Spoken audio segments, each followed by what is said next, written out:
नमस्कार, आप देख रहे हैं सूचना दर्पण न्यूज। तो आइए इस खास प्रोग्राम में खास मुलाकात के साथ हम आपको गांव शहर से लेकर हर क्षेत्र की समस्याओं, वहां के विकास कार्यों को लेकर अपडेट रखते हैं। तो चलिए आज हम आपको रूबरू कराते हैं खास खबर से। नमस्कार, आप देख रहे हैं सूचना दर्पण न्यूज का खास प्रोग्राम खास मुलाकात। आज हमारे साथ खास मुलाकात की कड़ी में है, अगर बात करें ग्राम पंचायत हिंदुमल कोट की, क्योंकि ये ग्राम पंचायत अपने राजस्थान के अगर बात करें तो अंतिम छिरे की जिस प्रकार की जो ग्राम पंचायत है, क्योंकि इसकी भारत तो पाकिस्तान की सीमा भी लगती है और इधर पंजाब के भी बिल्कुल टच में है। तो कहीं ना कहीं यहाँ की जो ग्राम पंचायत है इसमें कहीं ना कहीं जो विकास है वो किस प्रकार हुआ, और यहाँ के जो वर्तमान सरपंच है श्रीमान जगवीर सिंह जिन्योल, तो आज इनसे खास चर्चा का विषय रहेगा कि इनके कार्यकाल में किन किन समस्याओं का सामना करना पड़ा, और जानेंगे इनका राजनीतिक परिचय भी, और बात करेंगे कि इनका राजनीति में आने के मुख्य रूप से क्या कारण रहा। तो सरपंच साहब, सबसे पहले तो हमारे चैनल में आपका स्वागत है। मैं आज आपके यहाँ पधारने का बहुत धन्यवाद, जिन्होंने बहुत इस चैनल ने कवरेज के लिए मैं रास्ता में देखता हूँ, आपका बहुत चैनल अच्छा कवर कर रहा है। पहले तो आपको इसकी बधाई। सरपंच साहब, अगर बात करें कहीं ना कहीं जिस प्रकार जो सरपंच पद की जिम्मेदारी है, एक बहुत बड़ा ग्राम पंचायत की जो जिम्मेदारी का पद है, तो कैसे हुआ आपके राजनीति में आना, और सबसे पहले अपने दर्शकों को अपना राजनीतिक परिचय बताएं। राजनीतिक में मेरे दादाजी लगातार 20 साल सरपंच रहे। उसके बाद उनके छोटे भाई अनूप सिंह जी वो सरपंच रहे। फिर किसी कारणों से उनकी डेथ हो गई और दूसरा 2 इलेक्शन और दूसरी हमारे सेठ चिरंजीव लाल जी से यहाँ रहे। उसके बाद 1995 में वही परिवार की लोगों की डिमांड पर फिर लोगों ने कहा भी आपका परिवार फिर दोबारा इलेक्शन लड़े, इसलिए मेरे को लाया गया और लोगों ने मान रखा और मेरे को भी सरपंच बनाया। और 1995 से लेकर 2000 सरपंच रहा और 2000 से लेकर 2005 तक जिला परिषद डायरेक्टर रहा। इसलिए राजनीति में कोई पंचायत समिति डायरेक्टर भी रहा। और पिछली बार मंडी बोर्ड में मेरी मिसेज ने इलेक्शन लड़ा, जो यहाँ से जीत के गई, और इस बार मैं पंचायत में 2020 में फिर सरपंच निर्वाचित हुआ हूँ। अब मेरा 5 साल का कार्यकाल पूरा होने वाला है। तो ऐसा क्या जनता से ऐसा क्या जुड़ाव है, लोग बार बार जिस प्रकार जनता आपको चुन रही, तो किस प्रकार का रहता है जनता से जो आपका जुड़ाव? तो क्या है जी, परिवार ने जनता की सेवा ही की है। ये हिंदुमल कोट हमारा दोनों गांव में हमारा परिवार ही बैठा है, और जनता जो रह रही है वो भी हमारा वही परिवार है। जिस गांव में रहते हैं उसमें कोई बड़ा छोटा जहाँ जातिवाद होता नहीं, चाचा ताया सभी एक ही होते हैं। इसलिए लोगों को उम्मीद है, उनको मेरे पर कि हमारे परिवार पर ही विश्वास है। हर बार वही चाहते हैं ये बने परिवार जो काम करे, विकास करे। बिल्कुल सरपंच साहब की ये बात बहुत अच्छी लगी कि जिस प्रकार जो गांव है ना, और जो ग्रामवासी वही खुद का परिवार, और परिवार समझ के आपने काम किया। हाँ, परिवार समझ के करना पड़ता है जी, उसमें भेदभाव कर ही नहीं सकते। गांव में कोई आदमी है गरीब है तो जो गांव में चाचे का पद लगता है तो चाचा ही कहना पड़ता है उसको। गांव में बसा कोई जीजा आ गया तो जीजा कहना पड़ेगा, फुप्पड़ आ गया तो फुप्पड़ कहना पड़ेगा। इसमें जातिवाद तो है ही नहीं, गाँव के हिसाब से चलना पड़ता है। सरपंच साहब, ये अपने बात करते हैं क्योंकि ये कहीं ना कहीं सीमावर्ती क्षेत्र है और आपके अंतिम छोर की पंचायत है, तो कहीं ना कहीं जैसे कई समस्याओं का सामना भी करना पड़ता है। तो आपके कार्यकाल में किन किन समस्याओं का सामना करना पड़ा? समस्या तो बॉर्डर करके ये समस्या तो है ही।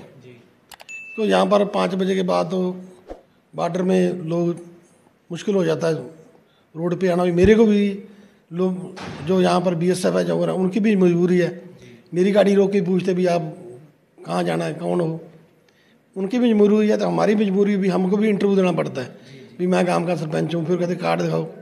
ये भी उनकी भी मजबूरी है और मेरे के लिए भी यही लग रहा है भी यहाँ आज़ादी के बाद, आबाद होने के बाद भी, याद होने के बाद भी हम थोड़ा सा बॉर्डर की वजह से फिर भी थोड़े से गुलामी चल रहे हैं।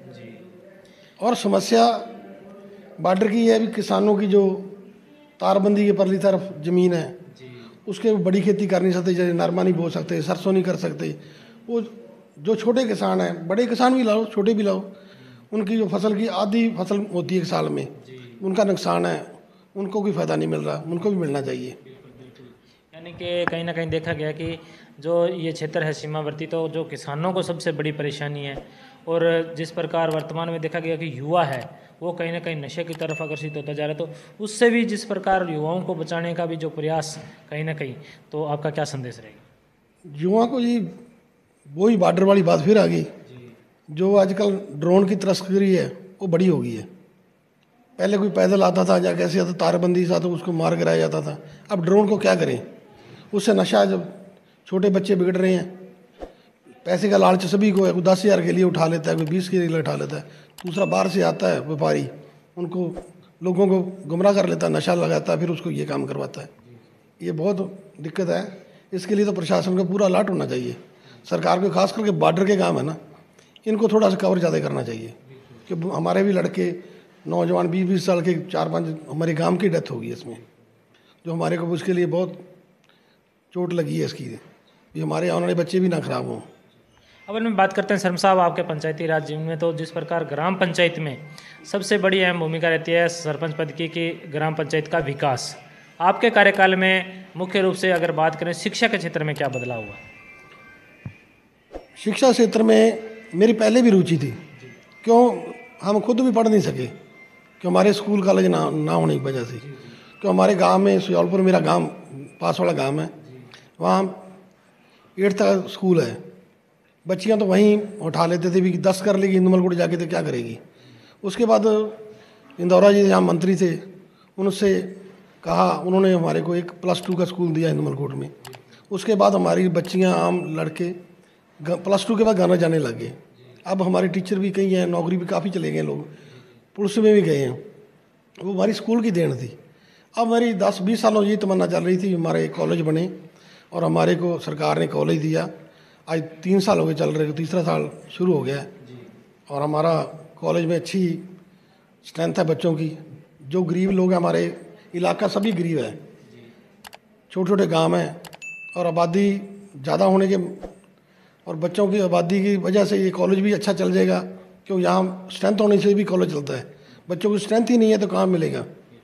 और हमारे कॉलेज आने से बहुत खुशी है हमारे को, भी आने वाली पीढ़ियाँ 10-20 साल तक हमारे लोग बच्चे भी नौकरी करेंगे, देश में नाम करेंगे, राजस्थान में नाम होगा, अच्छी जगह चले जाएंगे। बिल्कुल, क्योंकि एक राजकीय विद्यालय का होना भी जिस प्रकार बहुत बड़ी बात है कि एक ग्राम पंचायत में महाविद्यालय, तो ये भी मतलब बहुत बड़ा विद्यालय है जी। हिंदुमलकोट में 700 वोट है सारी हिंदुमलकोट की। दूसरा गांव सुजालपुर है ग्राम पंचायत के, लेकिन ग्राम पंचायत हेडक्वार्टर पे इतनी वोट पर एक कॉलेज देना, वो भी सरकार की बहुत बड़ी मेहरबानी है। अब बात करते हैं जिस प्रकार मूलभूत आवश्यकताएं रहती है कहीं ना कहीं पंचायत वासियों की, जैसे पेयजल की सुविधा है या बिजली की सुविधा है, अपने ग्राम वासियों को इन सुविधाओं का लाभ कैसे मिले? देखो जी, पेयजल की समस्या ज़्यादा है। हमारे सुजालपुर गाँव में वाटर वर्क्स बना हुआ है, हिंदुमलकोट में यहाँ नहीं है। यहाँ बादी छोटी करके वहाँ से पाइप डाली हुई थी, लेकिन इसके बाद BSF की चौकी 2 चौकियाँ पड़ती, कंचनपुर या हिंदुमलकोट। रेलवे का भी बहुत बड़ा विभाग बैठा है। इसके लिए पानी का बंटवारा लंबा होने की वजह से हिंदुमलकोट में खास करके पानी की दिक्कत रही, यहाँ पानी नहीं पहुँचा। अब इसके लिए हमने बहुत बड़ी वहाँ से पाइप डलवाई है, जो पानी की समस्या दूर करने के लिए। लेकिन अब वाटर वर्क्स के लिए हमारी प्रयास चल रहा है। जो मौजूदा MLA उन्होंने हाँ की है, यहाँ मिनी वाटर वर्क्स का इंतजाम हो रहा है, जिसके लिए आज ही मैंने आपके आने से 10 मिनट पहले ही मैंने लेटर पर लिखकर उनका जो जगह चयनित की है वो आज वाटर वर्क्स को लिख के दी है। अगर बात करते हैं अपना जो ग्रामीण क्षेत्र है, अधिकतर किसान निवास करते हैं, तो किसानों के लिए आपकी क्या योजनाएं रही, या मतलब किस प्रकार उनके साथ किसानों के लिए तो अभी ये है, अभी किसानों की जो बॉर्डर की समस्या तो आपको बताई है, भी सबसे बड़ी समस्या तो वो है। लेकिन किसानों के लिए जो सब्सिडी का है दायरा, जैसे डिग्गियाँ आती है, पाइपलाइन आ रही है, उसके लिए सरकार से मैं एक सुझाव दूंगा कि जो किसान अपने पैसे से डिग्गी बना लेता है, जहाँ पाइपलाइन बिछा लेता है, उसके 15 साल या 2 साल बाद उसको पैसे बनी डिग्गी देनी चाहिए। अब उसकी लॉटरी सिस्टम है, वो 3 साल इंतजार करता रहता है, उसका पैसा आता है कि नहीं आता, उसका आदमी का नेचर ही बदल जाता है, यार नहीं बनाते डिग्गी। इसके लिए सरकार को कहना चाहिए भी जो किसान बनाना चाहता है डिग्गी बना ले, पाइपलाइन डाल ले। उसके लिए जो आपका पैसे आने के लिए आपका लॉटरी सिस्टम होगा, उसको बनने के बाद मिलना चाहिए। उससे हमारी बहुत सुविधा बढ़ जाएगी, पानी का स्टॉक हो जाएगा हमारे पास। सर्वसाधारण मुख्य रूप से बात करते हैं, राज्य सरकार और केंद्र सरकार की काफ़ी जन कल्याणकारी योजनाएं हैं, जैसे PM आवास है, खाद्य सुरक्षा है, पेंशन योजना है, तो इन लोग जैसे गरीब परिवार लोगों को इनका लाभ कैसे मिल रहा है लोगों को यहाँ पे? देखो जी, पहले तो यहाँ पर 1995 में चयनित हुआ था हमारा एरिया, सभी ग्राम पंचायत चयनित हुई थी, जिसमें गरीब लोगों को बहुत लाभ मिला, मकान बहुत मिले, मेरे हर गांव में अपने मकान बने हैं। लेकिन आज 25 साल 30 साल ही हो चले, अब उसके बाद कोई चयनित लिस्ट नहीं बनी। पहली बार तो उनका जो उनके परिवार बड़े हैं, जिसके एक परिवार को मिला था उसके आज 4-5 परिवार हो गए हैं। एक तो दोबारा चयनित लिस्ट बननी चाहिए, और जो एक BADP का पैसा है बॉर्डर डेवलपमेंट का, वो आज 5 साल कि 10 साल ही हो गए नहीं आया ग्राम पंचायत किसी में। उसको दोबारा लीज करें तो कम से कम अपने बॉर्डर एरिया के लिए जो समस्या मेन है उसके लिए पैसा BADP का आएगा, तो ये इलाका और अच्छा बनेगा। समझा, आपने अधिकतर देखा गया कि जैसे ग्रामीण क्षेत्रों में कई कुप्रथाएं रहती है, जैसे बाल विवाह है, मृत्यु भोज है, तो आप एक ग्राम पंचायत के मुखिया होने के नाते लोगों को क्या संदेश देना चाहोगे? देखो जी, हमारे इस इलाके में तो कोई बाल विवाह नहीं होता, वो एक ऐसी प्रथा है आगे राजस्थान में चलती है। उसके लिए सरकार ने बहुत प्रयास किए हैं, इसके लिए हम भी प्रयास करते हैं, कोई मोटिवेट करते हैं लोगों को भी ऐसा नहीं करें, बच्चों को पढ़ाएं, वो अपने पैरों पर खड़े उसके बाद ही शादी करें। और हमारे जो जातिवाद का जैसे कह रहे वो नहीं है, वो तो पहले मैं आपको कह रहा हूँ भी हमारे परिवार हैं, सारे एक ही परिवार से रह रहे हैं, कोई छोटा बड़ा नहीं है, वही उन जो गाँव का जो रिश्ता वही हम मानते हैं उसको। बिल्कुल, जातिवाद तो एक अलग बात है, लेकिन मैंने आपसे पूछा था कि जैसे मृत्यु भोज है, तो मृत्यु भोज जैसे उस पर वो भी एक हिसाब से गरीब परिवार। हाँ, मृत्यु भोज के लिए पूरे आगे राजस्थान में तो ये बहुत चल रहा है, देसी घी के जैसे उन चलाते हैं, हमारे यहाँ नहीं है इतना। यहाँ तो हमारा जैसे उनका लंगर का सिस्टम है, हमने तो गुरुद्वारे में हॉल बना रखा है, उसमें सारी सुविधा है, बर्तनों की सुविधा है, टेंट की सुविधा है। वहीं पर ही कोई गरीब अमीर किसी जाति का भी वहाँ फ्री अपना मृत्यु भोज की एक सिंपल खाना जो दूर से रिश्तेदार आते हैं उनको देते हैं, ज़्यादा कुछ का नहीं करते।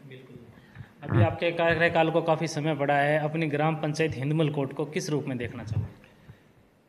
हमारे को तो पहले बहुत बड़ा अफसोस रहा, भी जो कोरोना आई 1.5 साल हमारा उसमें ख़त्म हुआ, उसकी वजह से देश का जो 2 साल तक या ग्राम पंचायत को कोई पैसा नहीं आया, वो हमारे को लॉस लगा। अब 1 साल हुआ, अभी इलेक्शन आ जाते हैं, कोई आचार-संहिता लग जाती है, वो भी कम से कम 1 साल ख़राब हुआ है, पीछे 2-4 महीने ये ख़राब हो जाते हैं। अब 2 साल के कार्यकाल में हमने काम बहुत किए हैं, सरकार का भी साथ रहा, हमने ये BADP के तो पैसे नहीं आए, लेकिन जो नरेगा के पैसे हैं उसमें छोटी गलियां जो नरेगा में बन सकती 10 फुट वाली, वो भी काफ़ी बनाई हमने, काफ़ी पैसा गलियों में लगाया।